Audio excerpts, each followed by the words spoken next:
السلام علیکم dear students, آج ہم 26-24 کوڈ کی لیکچر نمبر 3 کرنے جا رہے ہیں، جس میں ہمارا پہلا ٹاپک تمدن ہے۔ تمدن کیا ہے؟ تمدن ان مادی اشیاء کے مجموعے کو کہتے ہیں جو وقت کے ساتھ ساتھ یا تو بہتر ہوتی رہتی ہیں یا مکمل طور پر حالات کے تقاضوں میں ڈھل جاتی ہیں، جیسا کہ مواصلات اور دیگر مادی سہولیات وغیرہ۔ اسلامی اقدار میں تمدن کے اثرات۔ پہلی صدی ہجری میں اسلامی تمدن کا اپنی پوری طرح روح اور مظاہر کے ساتھ ظہور، اور اسلامی حکومت کا اپنی صحیح شکل اور نظام کے ساتھ قیام، مذاہب اخلاق کی تاریخ میں نئے باب کا آغاز، یہ سب کچھ پہلی صدی ہجری میں شروع ہوا۔ اس انقلاب سے تمدن کے دھارے کا رخ اور دنیا کے سفر کی سمت بدل گئی۔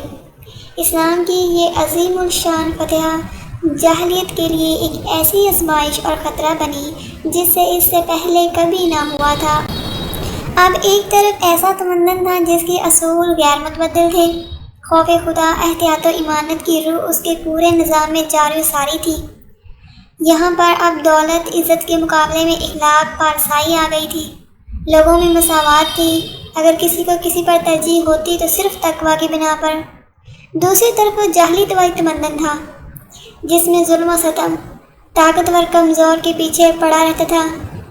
دنیا دولت عیش پرستی میں اتنی مگن ہو گئی کہ میدان جنگ اور زندگی عذاب بن کر ان کے لیے رہ گئی۔ ایک طرف عادل حکومت تھی تو دوسری طرف جاہلی حکومتیں۔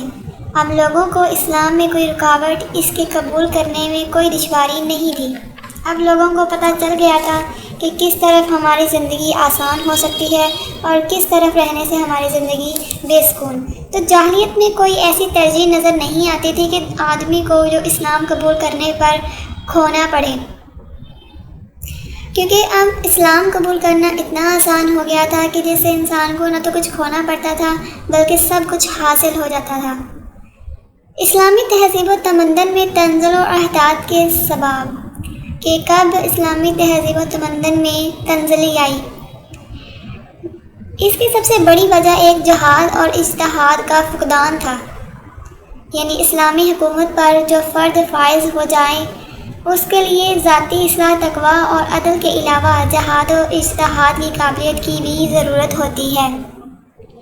یہ دو لفظ بہت سادہ اور ہلکے سے لگتے ہیں، لیکن معنی سے بھرپور۔ جہاد سے مراد عزیز ترین چیز کے حصول کے لیے اپنی انتہائی طاقت کو اور وسائل کو صرف کرنا۔ مسلمان کا سب سے بڑا مقصد اللہ کی فرمان برداری اور اس کی خوشنودی حاصل کرنا ہے۔ مسلمان کے لیے ضروری ہے کہ اللہ تعالیٰ کی بادشاہی اور اس کے احکام کو اپنی گرد و پیش کی دنیا اور اپنی بنی نوع پر پھیلائے اور پھیلانے کے لیے مسلسل جدوجہد کرے۔ اجتہاد سے مراد ہے کہ مسلمانوں کی سیادت اور امامت جن لوگوں کے ہاتھ میں ہو، وہ نئے پیش آنے والے مسائل اور زندگی میں انفراداً یا اجتماعاً ٹھیک فیصلے کرنے کی اہلیت اور استطاعت رکھتا ہو۔ روح اسلام اور اسلامی قانون سازی کے اصول سے اتنی واقفیت اور مسائل کی استنباط کی قوت اس میں موجود ہو کہ ان کو حل کرنے میں اسے آسانی پیش آئے۔ ملوکیت کے اثرات اور نتائج۔ دین اور سیاست میں جو فرق جس کی وجہ سے اس کے اثرات اور نتائج پیدا ہوئے، تو دین اور سیاست میں عملی تفریق ہو گئی، اس لیے کہ خلفاء علم دین میں ایسا مرتبہ نہیں رکھتے تھے کہ جس سے ان کو علماء اور اہل دین کی ضرورت نہ پڑے۔ انہوں نے حکومت اور سیاست کو تنہا اپنے ہاتھ میں رکھا اور مشیر یا ماہرین، خصوصی طور پر جب جہاں اہل دین سے مدد لی اور جتنی بات انہوں نے چاہی قبول کی، اور جب جہاں ان کے مشورے پر عمل نہیں کیا۔ اس طرح سیاست جو تھی وہ دین کی نگرانی سے بالکل آزاد ہو گئی۔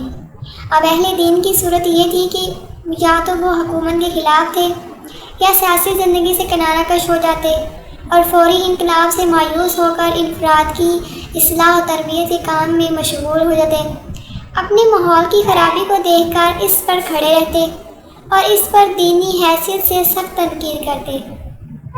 کس طرح خلفائے راشدہ سے پہلے جو صورتحال تھی اس کا رنگ پھر سے پیدا ہونے لگ پڑا، اور اس طرح اہل دین اور اہل دنیا کے الگ الگ گروہ بن گئے اور ان کے درمیان اختلافات پیدا ہو گئے۔ جیسے جیسے حکومت دین سے دور ہوتی جائے گی تو اس کے اندر مزید مسائل پڑتے چلے جائیں گے۔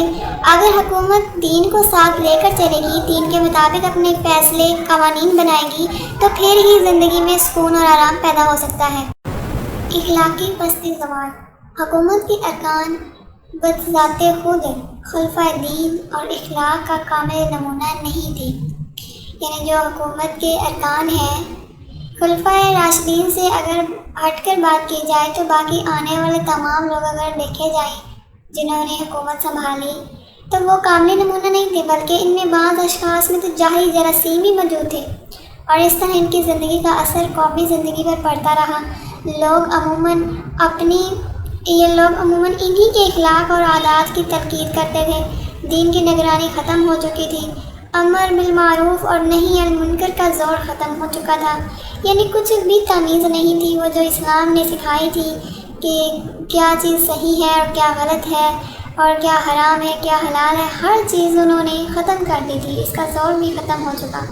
اس لیے جاہلیت کو اسلامی ممالک کے اندر سانس لینے کا پھر سے موقع مل گیا اور اس نے سر اٹھایا۔ دنیا کی زندگی میں لذتوں کی ہوس پھر سے بڑھ گئی، لوگ پھر سے وہی پیچھے والی عیاشی میں جانا شروع ہوئے۔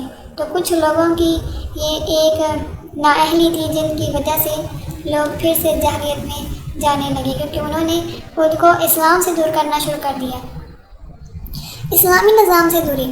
یہ لوگ اپنے اخلاق، اعمال، معاملات میں اسلام کی شرعی سیاست اور اس کے جنگی قانون اور اس کے ایک تمدنی نظام اور اس کی اخلاقی تعلیمات بہت نمائندگی کرتے تھے۔ اس طرح غیر مسلموں کے دلوں سے اسلام کا پیغام اثر جاتا رہا، ان کا اعتماد ان لوگوں سے زائل ہو گیا۔ ایک یورپین کہتا ہے کہ اسلام کو اس لیے زوال شروع ہوا کہ انسانیت کو ان لوگوں کی صداقت پر شک ہونے لگا جو دین جدید کی نمائندگی کر رہے تھے۔ اس طرح یہ لوگ اسلام میں اخلاقی نظام سے دور ہو گئے، یعنی جس اسلام کے نام پر لوگ خوف کھاتے تھے، ڈرتے تھے، وہ لوگوں پر اسلام کا لفظ طاری ہوتا تھا تو ان کے اوپر ایک عجیب و غریب اثرات پیدا ہو جاتے، لیکن ان لوگوں کی وجہ سے، صرف صداقت کو کھونے کی وجہ سے یہ لوگ اپنا جو لفظ اسلام ہے اس کا اثرات دوسروں پر کھونے لگے اور لوگوں کے اندر اس کا ڈر خوف ختم ہوتا جا رہا تھا۔ بدعات اور خرافات۔ اس دور انحطاط میں مسلمانوں میں شرک، جہالت، قدیم جاہلی قوموں کے عقائد، خیالات اور دینی گمراہی نے بھی دوبارہ سے اثر کرنا شروع کر دیا۔ مسلمانوں کی زندگی میں بھی ایسی بدعات نے حصہ لے لیا جس نے مذہبی زندگی کی جگہ گھیر لی۔ جب اللہ اور اس کے رسول کے احکام میں انسانوں کی عقلیں دخل کرنے لگیں گی تو یہ لوگ پھر بدعات کا شکار ہی ہوں گے۔